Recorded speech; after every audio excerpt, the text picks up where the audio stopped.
Salve. Salve, Juan.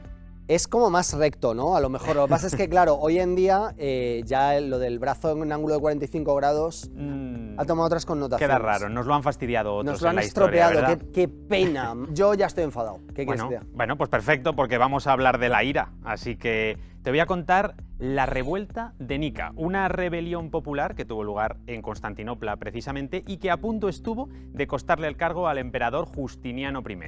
Pero para que nos situemos, como nos ha dicho nuestro condensador de flujo, estamos en el 532. En un momento en el que, como vemos en el mapa de realidad aumentada, tan solo la parte oriental del imperio se mantiene. La parte de Occidente había caído unos 50 años atrás, aunque esto es verdad que también es un convencionalismo de la historia. Ellos no habían notado ninguna diferencia realmente, seguían siendo romanos, porque también es verdad que eso de llamarle Imperio Bizantino es una cosa que nos hemos inventado los historiadores hace 4 días.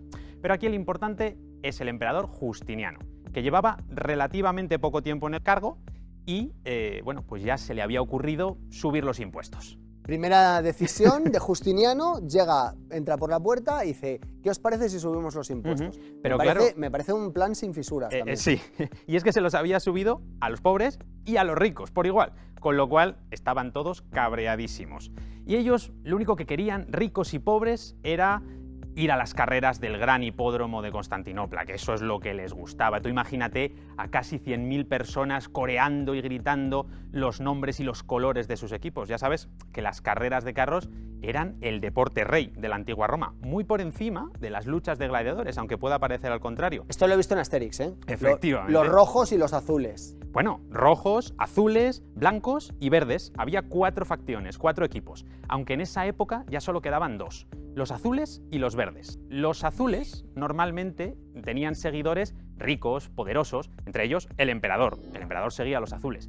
Y por el otro lado estaban los verdes, que normalmente era gente humilde. Entonces, claro, los verdes le reprochaban a Justiniano que no les apoyara a ellos porque el propio emperador era de origen humilde, había sido un campesino.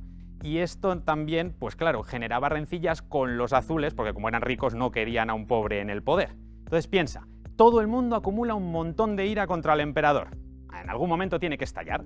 Y así fue. El 13 de enero de ese año 532, en las carreras del hipódromo, los verdes y los azules, que normalmente se peleaban entre ellos, pues ese día se volvieron todos, imagínate, casi 100.000 personas contra una sola, contra el emperador que estaba en su palco, y empezaron a gritar «Nika, Nika», que significa vence en griego. Se lió bastante parda, tengo que decirlo, y Justiniano tuvo que huir de su palco al Palacio Imperial, que estaba conectado con el hipódromo. Y entonces se formó una revuelta que duró 5 días. La ciudad quedó prácticamente destruida. O sea, de repente el emperador se encierra en el palacio y arrasan la ciudad. Eso sí que no es inteligente. Sí. Lo que habría que arrasar es el palacio del emperador. Pues no, el palacio resistía porque tenía buenos guardias, pero la ciudad acabó en ruinas. ¿Y sabes quién puso orden en aquel momento? No. La emperatriz Teodora. Y vale. lo que hizo fue, pues, decir que había que luchar. De hecho, las fuentes clásicas nos cuentan que incluso llegó a decir que si había que morir,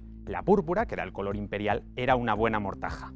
Y esto, claro, le infundió un valor tremendo al general Belisario, al mando de las tropas del emperador, y lo que hicieron fue rodear todas y cada una de las salidas del hipódromo, para que nadie pudiera escapar, porque todos los alborotadores estaban dentro.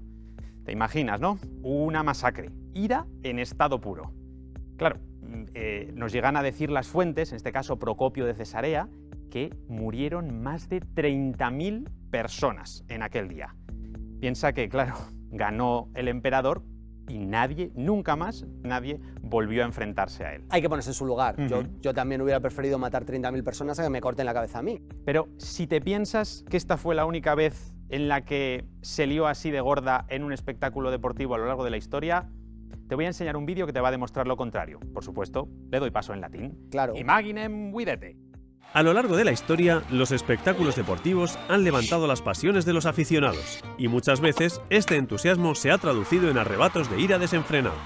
Por ejemplo, en Pompeya en el año 79 hubo una de las erupciones volcánicas más mortíferas de Europa, pero 2 décadas antes el ambiente ya se caldeaba en la ciudad por otros motivos, y no precisamente por el monte Vesubio, sino por un combate de gladiadores. Durante el espectáculo se produjo una descomunal trifulca, y de hecho está considerada como la primera batalla campal entre aficiones rivales. Fue un espectáculo tan bochornoso que el Senado no solo prohibió estos espectáculos durante 10 años, sino que además castigó a los responsables con el exilio. Y sin irnos de la península itálica, otro deporte que provocaba grandes momentos de furia era el calcio histórico o calcio florentino. Era una especie de fútbol primitivo que se practicaba en Florencia desde el siglo XVI, aunque más que fútbol parecía una batalla campal. Se jugaba con dos equipos de 27 jugadores con 5 porteros cada uno.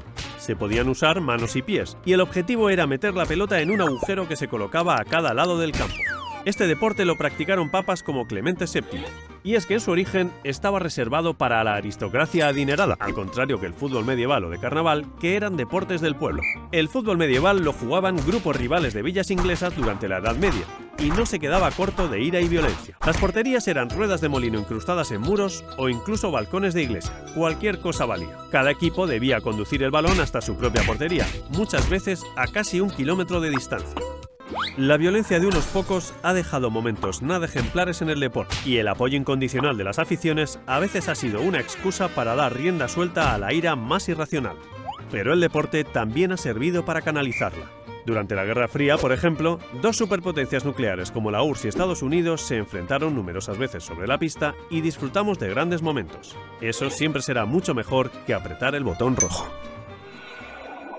Es increíble, ¿verdad?, lo que es capaz de hacer la gente por un espectáculo deportivo. Es que al final peleas, combates por defender los colores, ni que les fueran a pagar o fueran a cambiar algo ellos, ¿verdad?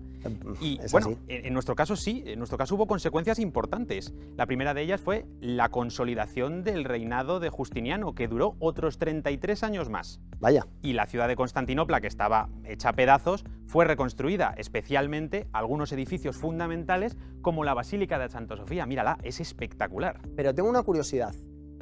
Nuestro general que has dicho se llamaba Belisario, Belisario. ¿no? ¿Qué pasó con él? Pues Belisario se fue a intentar reconquistar Occidente de nuevo, para intentar recuperar la que había sido la cuna del imperio, Roma.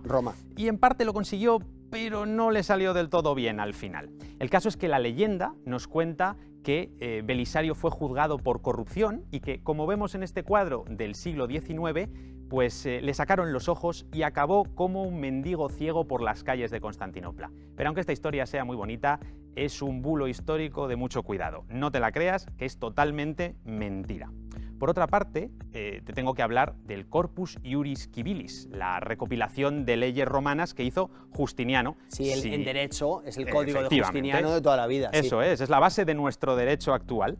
Y finalmente, y más importante, la emperatriz Teodora. La hemos podido conocer mucho mejor. Una mujer empoderada, una mujer valerosa y que se supo anteponer a la situación perfectamente cuando todos los demás lo habían dado por perdido. Además, fue una mujer que gobernó con ecuanimidad junto a su marido, y lo más importante de todo es que siempre abogó por los derechos de las mujeres en su época y los mejoró. Así que, bien por Teodora. Pero piensa por un momento lo diferente que a lo mejor podría ser nuestro presente si aquello hubiera acabado de otra forma distinta, si hubiera huido Justiniano, no se hubiera hecho el código de leyes, y bueno, pues peor todavía si le hubieran cortado la cabeza y lo hubieran puesto en un plato, ¿verdad? A lo mejor nuestras referencias hoy en día serían un poco distintas, por lo menos nuestras referencias legales. Sí. ¿Sabes quién es una referencia para nosotros? Tú. Muchísimas gracias por todo, Néstor Marqués. Bene vale.